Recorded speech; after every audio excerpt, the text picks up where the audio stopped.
අපි අද ඇවිල්ලා ඉන්නේ කන්ද උඩරට මහනුවර පාත හේවායයට මහමැදගම මහවිද්‍යාලය තමයි ඇවිල්ලා ඉන්නේ අපි.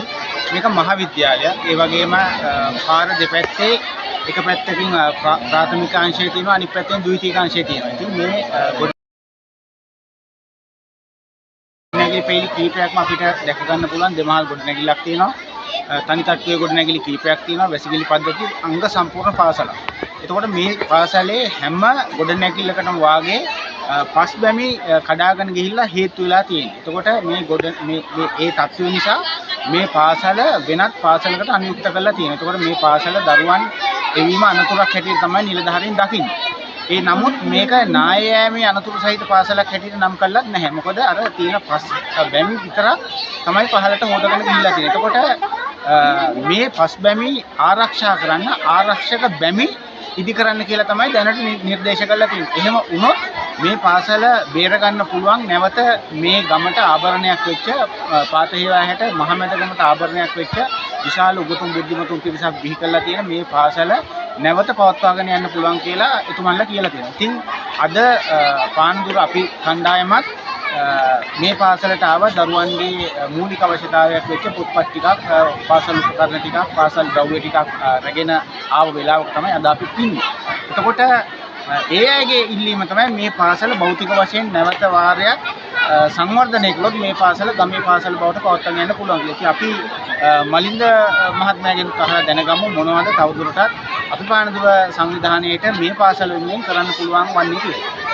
ඔය ඇත්තටම ජගලයි මේ අපිත් එක්ක දැන් අපි කතා කරනකොට එතන විදුහල්පතිතුමී සහ ගමේ මහත්මිය කතා කරා. ඉතින් මේ වෙලාවේ ඒගොල්ලෝ ඉල්ලුවේ ඇත්තටම මේ පාසලේ අද වෙනකොට දරුවෝ 160 දෙනෙක් අධ්‍යාපනය ලබනවා. ඉතින් මේ වෙනකොට පාසල කොටස් කීපයකට කඩලා වෙනත් පාසල් වලට අනුයුක්ත කරලා තියෙන්නේ. මොකද මේ තියෙන වල පේනදී මේ අපි ඉන්න තැන මේ පාස් සෝදාගෙන ගිහිල්ලා අර ගොඩනැගිල්ලට අපි ගස් ටිකත් එක හේතු වෙලා තියෙනවා. ඉතින් මේක පාසලේ නොයෙකුත් ග්‍රවුන්ඩ් එකේ පැත්ත වගේ ප්‍රදේශයන් වලට සිද්ධ වෙලා තියෙනවා. දැන් මේ අපි පාසල මෙතෙන්ට ආපු තැනට වෙනකන් එන්න පුළුවන්. තව මේ දික් ඉතින් පොඩි දුරක් ඉදිරියට යනකොට මේ ප්‍රදේශයේ වෙන් වෙලා තියෙන ගම.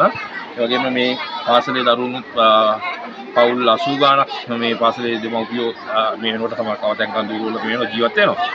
ඉතින් ඒගොල්ලෝ අපින් මම දැක්කා මේ මහත්මයෙක් ගමේ ඒගොල්ලෝ ඉල්ලුවෙත් අපි කිව්වේ පුළුවන් නම් මේ විදිහේ කාට හරි කතා කරලා මේ පාසල නැවත තිබුණු තත්ත්වයට කරලා දෙන්න කියන ඉල්ලීම තමයි. පහුගිය ශිෂ්‍යත්ව විභාගෙනොත් ළමයි දෙදෙනෙක් ලකුණු 168 ගානේ අරගෙන සමත් වෙලා තියෙනවා.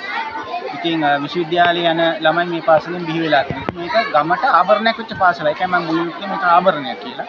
ඉතින් ඒ තත්ත්වේ නගා හිටවන්න ඇත්තටම මලින්ද මල්ලගේ පාන්දුර අපි සංවිධානයත් ඒ වගේම රටේ මේක බලන හැමෝගෙමත් වගකීමක් දේශපාලන අධිකාරීන් නිලධාරී තන්ත්‍රයේ වගකීමක්. ඒක නිසා ප්‍රමුඛ අවධානයක් මම හිතන්නේ රජයේ මේකට මැදිහත් වෙයි. නමුත් අපි ඉල්ලන්නේ ඒක ප්‍රමුඛ අවධානයක් දීලා මේ කටයුතු ඉක්මන් කළා ගමට ලබා දෙන්න කියන ඉල්ලීම තමයි කරන්නේ. මේක දකින්න කවුරු හරි කියන්නේ යම් කාට හරි කරගන්න පුළුවන් නම් මේක සම්බන්ධ කරගන්න අපි දුරකථන අංකය උනත් ලබා දෙන්නම් මේ ආයතන මේ පාසල සම්බන්ධ කරගන්න.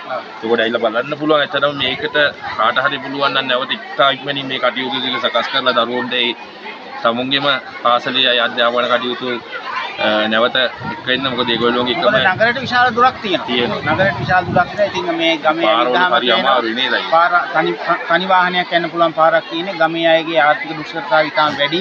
ඒක නිසා කිලෝමීටර් 12ක් 13ක් ළමයෙක්ව තනියෙන් වාහනයට යවන්නවත් ලේසි කියලා අපි හිතන්නේ නැහැ.